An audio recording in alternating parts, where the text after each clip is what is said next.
Welcome to Faculty Voices. Today we have a very special guest. She's Gabrielle Oliveira. She is the Jorge Paulo Lemann Associate Professor of Education and of Brazil Studies at Harvard. Her research focuses on immigration and mobility, on how people move, adapt, and parent across borders. And she's also working, she will tell us, about a subject that is very much in the news today. Donald Trump has chosen ultra hardliners on immigration, including Tom Homan and Stephen Miller. He has suggested that his administration will attempt to remove children and documented people. He actually told NBC, and I quote, "I don't want to be breaking up families. So the only way you don't break up the family is you keep them together and you have to send them all back." So just today, as I'm preparing to talk to Gabrielle, Newt Gingrich, not known for his liberalism and former US House Speaker, says that documented people, dreamers, mothers and children must not be deported. Gabrielle, I feel like you have a crystal ball. What can you say about this situation? Yes, thank you so much for having me. It's a pleasure to be here with everybody. So one of the things that I always think about when I look at what's going to happen, right, for 2025 is to look back historically, right? So what are the clues that we have from Donald Trump's first term, right? But also, what did we see in the last 4 years as well? So in many ways, what we know from Donald Trump is that he's very big on rhetoric, right? So more about like the threats and posing kind of these hardline takes on immigration, but the implementation of that becomes really tricky, especially when you have 2 million people that could potentially be in the situation of a dreamer, or you can have 5 million people that are in new parole situation now that have arrived in the last 4 years. So you have so many different status. So in many ways, for the United States, right, for Donald Trump to implement what he's going to implement, he's going to need a lot more than just his rhetoric. At the same time, the US has a history of being able to do policy that separates children and parents, that deport people in high numbers, like we even saw during the Obama administration. So all the pieces are there if he actually choose to do these more hardline, brutal type of draconian policies. But he's going to need more than the rhetoric to do that. Before we go on, could you explain to our listeners what a dreamer is? Absolutely. So dreamers, officially speaking, it's a group of people that have been brought to the United States when they were children. So technically speaking, these are not people that actually made the choice, quote unquote, to leave their country and come into the United States. So they arrived when they were children. There's a cutoff, right, for them to be in their early 30s being here. They also have to meet different expectations about either being enrolled in school or have served in the military, right? So all these different things that make them into this category of the dreamers, right? They're deemed this population that didn't actually make the choice to quote unquote break a rule and come to the United States, but they were brought with their parents. Mm-hmm.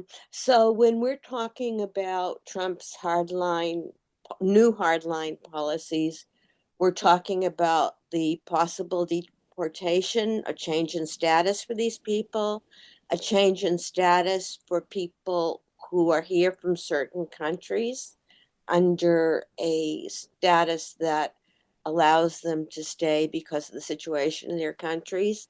Who else are we talking about?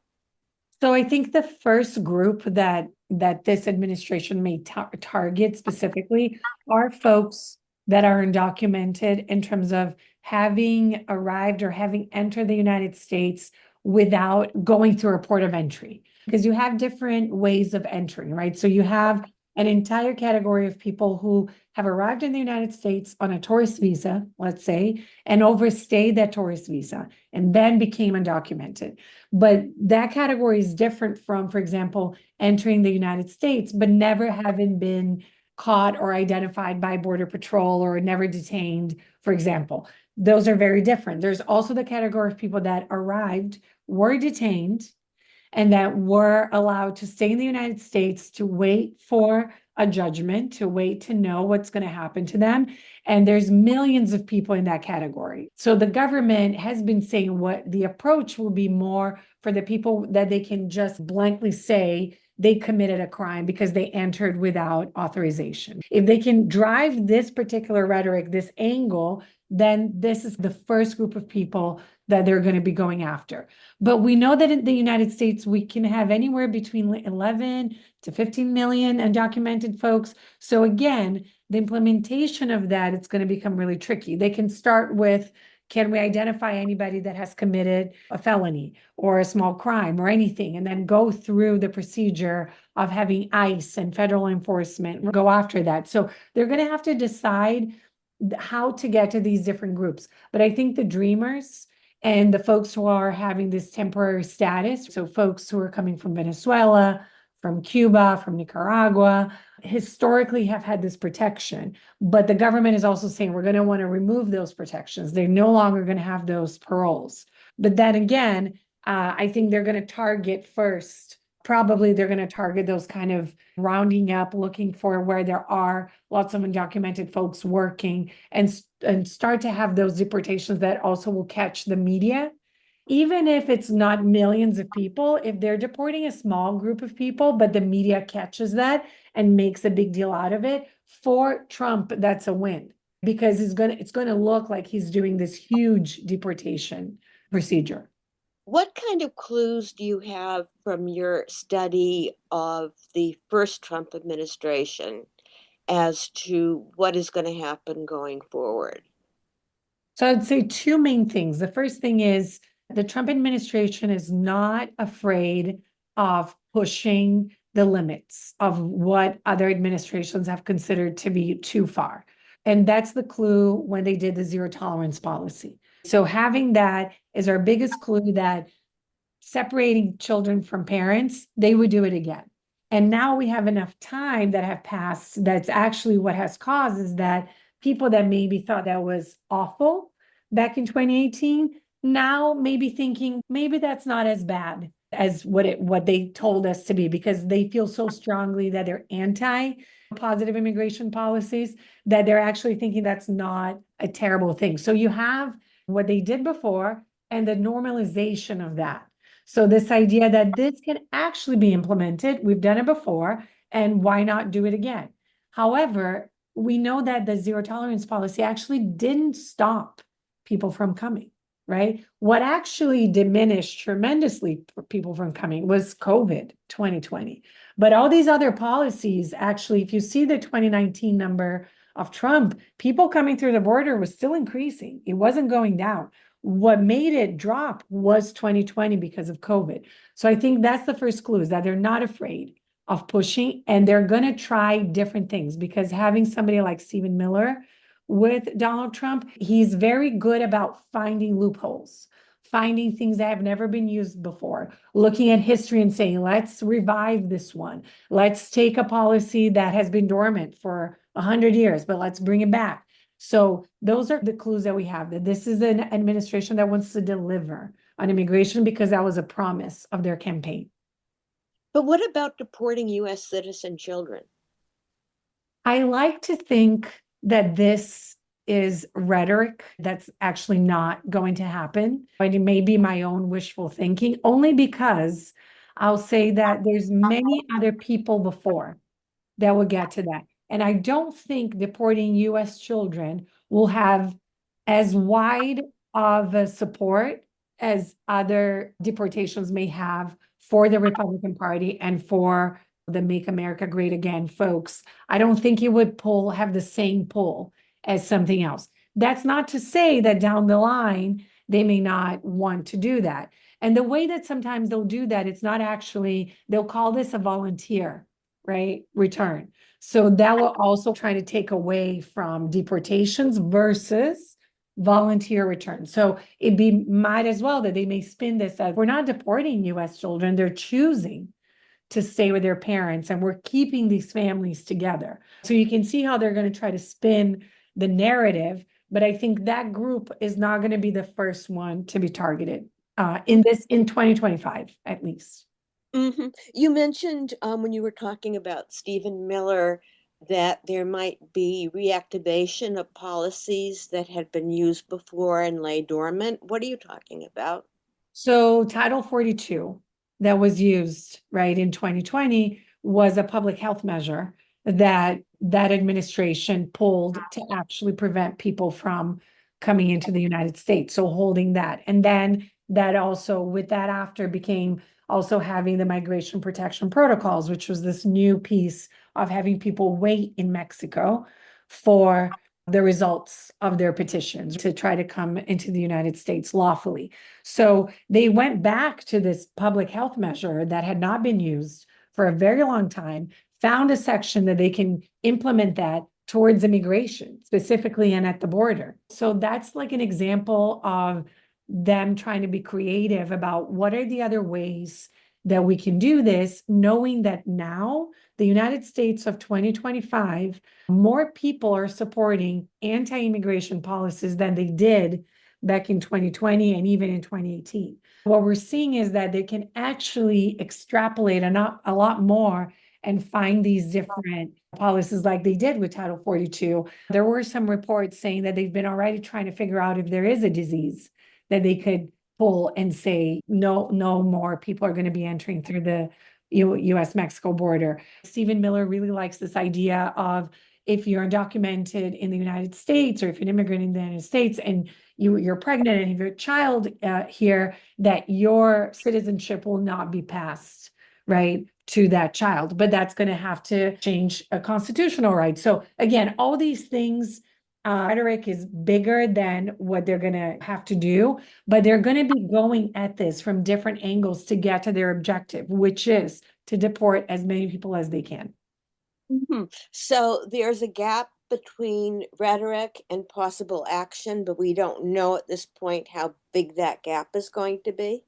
Yes, I think the gap will be bigger for these US citizen children, for example, being deported. I think the gap is bigger for that. I think the gap is bigger for the hereditary, right? The generational citizenship piece. That's a really wide gap. The deportation, automatic deportation of dreamers and folks in parole, that's also down the line. The biggest one is going to be this kind of idea of trying to do these big ICE raids and try to deport as many people as they can. The Obama administration was able to do a lot of deportations like that. So the machine is well oiled if they choose to implement that for this deportation piece. But I think for these other ones, the gap is much bigger. So when we talk about rhetoric, rhetoric has an effect on people. And that effect often is fear, it can be paralysis. Could you talk about that effect independently of what actually happens? Yes. So what we see with migrants, specifically the population that I work with in the United States, which is our Central Americans and South Americans in the US, we describe this as living in an emergency, right? So that's how many families have described it to me. So you have this dark cloud hovering over your head where you don't know if you go through a red light in traffic and something happens to you that you may all of a sudden be taken, right? Or you're not going to show up to pick up your kids from school. So then you start making choices based on that fear. And those choices are you're not showing up to work, which means you're not receiving your earnings. You're not sending kids to school. So then your kids are out of school, and that's a problem, right? For the quality of life of those children. Then you're also not reporting any domestic violence or crimes around you because you're afraid of that. All of those stressors from rhetoric impacts real life, everyday decisions that families are making. And that level of stress, not only physically can make you sick and ill, but it also impacts how they're making these decisions on the quality of life of very young children that then are learning to live feeling as they were criminals, right? As though they were criminals, or that something bad can happen to them at any day. So that impact is very important for us to think about, because rhetoric already has that impact. It's already done, and it's going to continue to do. Do you have any anecdotal examples of the type of decisions that families are actually making? Yeah, so right now, before January 20th, right? So lots of families are trying to either get most of their paperwork in order before Trump takes office, or they're trying to send as much money as they can to their countries of origin, right? Because if it's their last month or the last few months of work, so they're also trying to work a lot more leading up to that. They're also talking to their children and having conversations that many children had never heard before, basically saying, maybe you don't know this, but I am undocumented, or I am on a protective status, and things can happen. And if something happens to us, this is what you need to do. So young children are now also being exposed to these really complicated realities that parents are now talking to them about. So those are some of the decisions that lots of people are getting their screenings for health right now, because they're nervous that if they go after, the government's going to know their name and their data and may come after them. They're looking for lawyers and having conversations about how to protect themselves. So people are figuring out who can they trust and how they can protect themselves after this administration takes power. You're also a part of a group called Colectivas Infancias. Could you talk about that? And is that still ongoing? And how has it morphed since the first administration? Yeah, so our goal with this group was to do public scholarship, right? So we have a website that we have many stories from over 20 to 30 different families and children, and we have drawings and videos and really a lot of resources, so that educators and social workers and teachers can go through and think about, these are aspects that are very present and salient for children, right? Children are thinking about this constantly. How can I incorporate into my practice, right? So our goal is to update that website with more stories, but really making those stories into pieces that teachers can use for their everyday and their classroom work. We are vigilant now because we think that what we're entering right now, it's going to be a moment where a lot of the families that we all work with are reaching out to us, asking for resources and support. So we're trying to be mindful as we collect data, that we're also thinking that people are very concerned about confidentiality, and they're very concerned about sharing because of what it could mean for their future. So we're also trying to think about, how can we have those stories in a website that actually illustrate what's happening without exposing and people that may be nervous about their own status. Okay, so this sounds to me pretty activist, Gabriela. For you, what's the difference between, if there is any, between the academy and activism? What is it changing? Yeah, I think in many ways, the work that I try to do is it's ethnographic work. All the work that I've done with dozens of migrant families in the United States have been done over the period of 2, 3, 5 years. In many ways, for me, it's the reciprocity of relationship that means activism for me, which means that they're giving me their time, and the reciprocity piece is me also telling the stories, finding resources, connecting folks to whoever they need to be connected with. That's what I try to think about in terms of activism. I'm also a believer that I prefer to have a seat at the table, and that could be any table, because we need different voices to actually reason with policy. And in many ways, I think immigration policy will take on big data and big numbers, but then they want one little anecdote of a story. And I think if we know more of the stories, the depth of the stories, we're more likely to make better policy, right? If we know that while you're legislating on the border, that's actually going to impact a teacher and her student inside her classroom, for me, that's the line of activism, that you show that there are repercussions for this entire chain of people, And you can think about what are educational policies, what are immigration policies, what are family support policies. So that for me is the most important part, is that we see the entirety of the ecosystem. When we're talking about educational policies or actions, I just read an article in the New York Times on how school personnel are being trained what to do in a raid.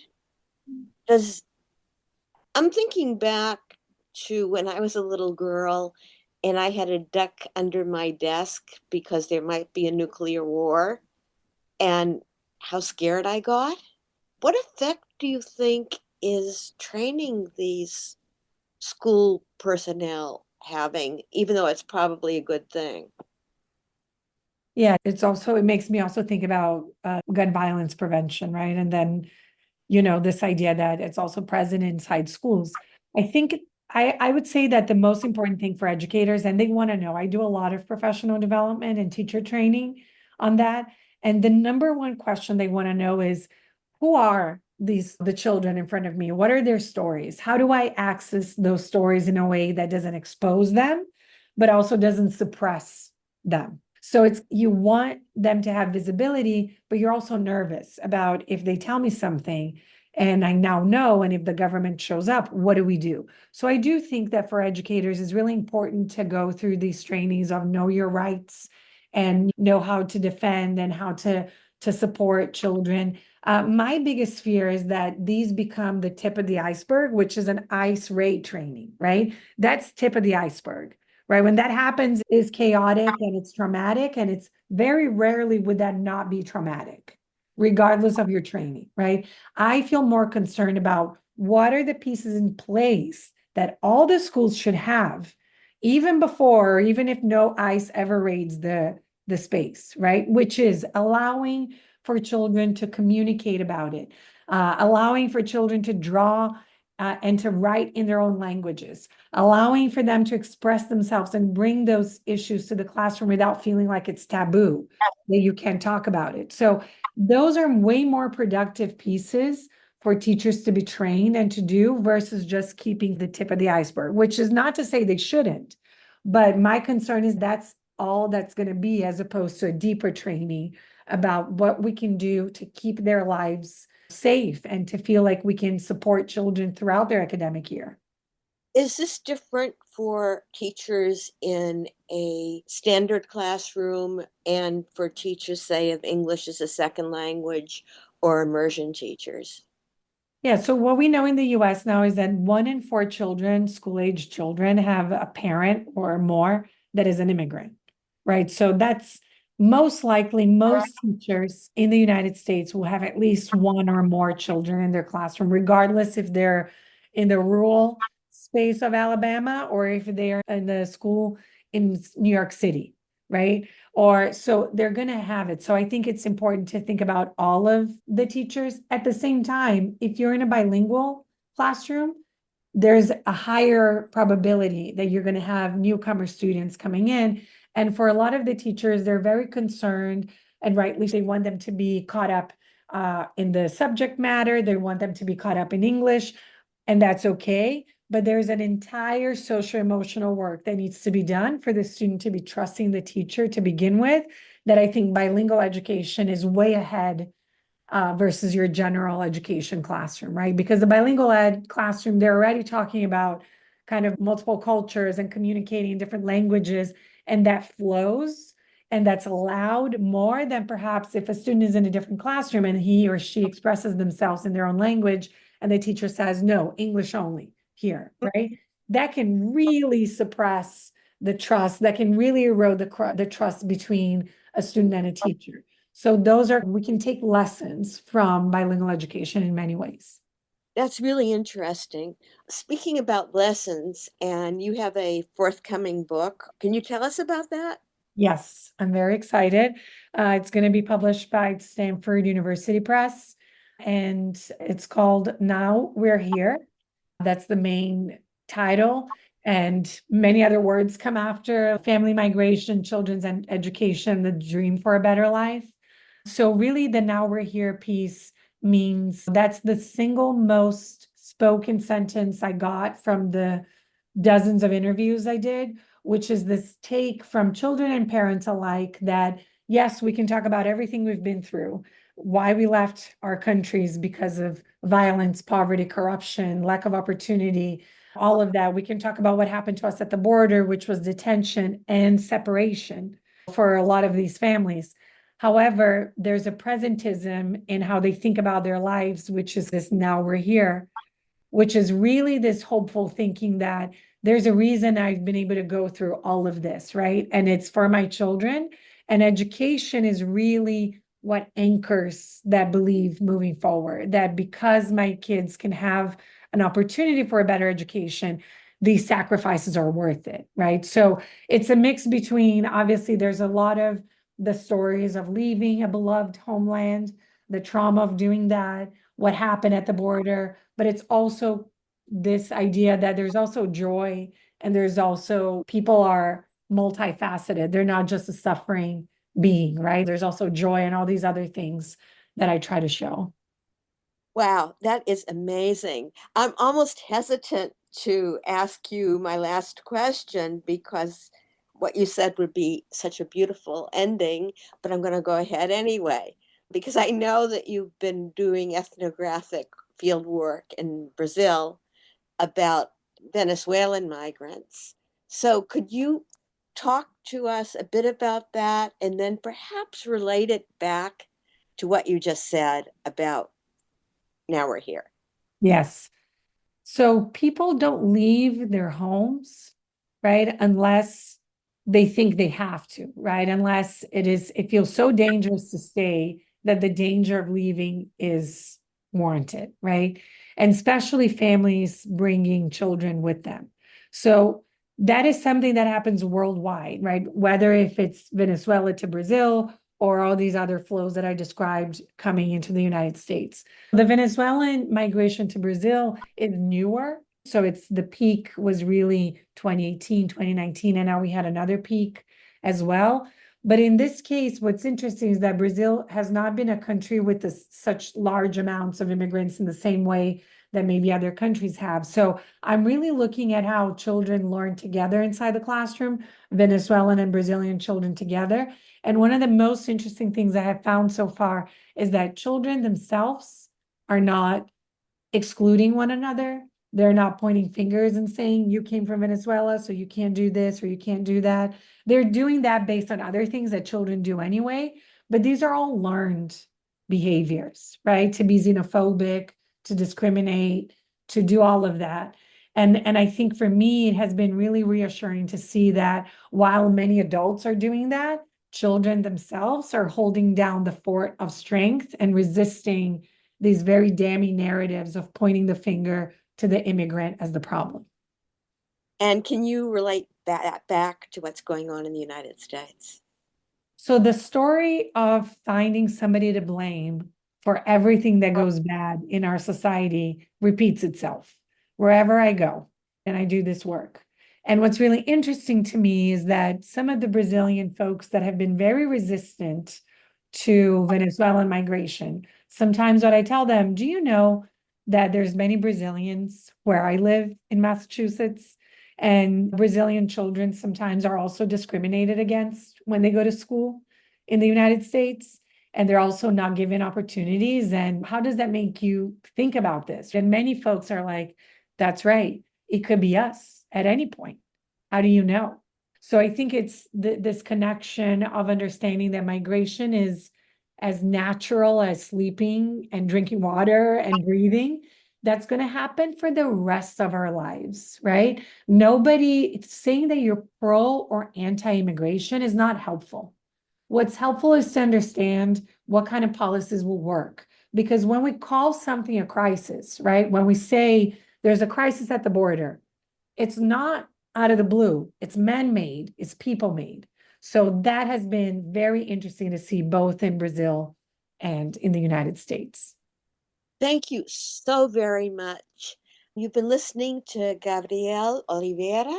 She is Jorge Paulo Lemann Associate Professor of Education and of Brazil Studies at Harvard. Thank you so much for being on Faculty Voices. Thank you so much for having me.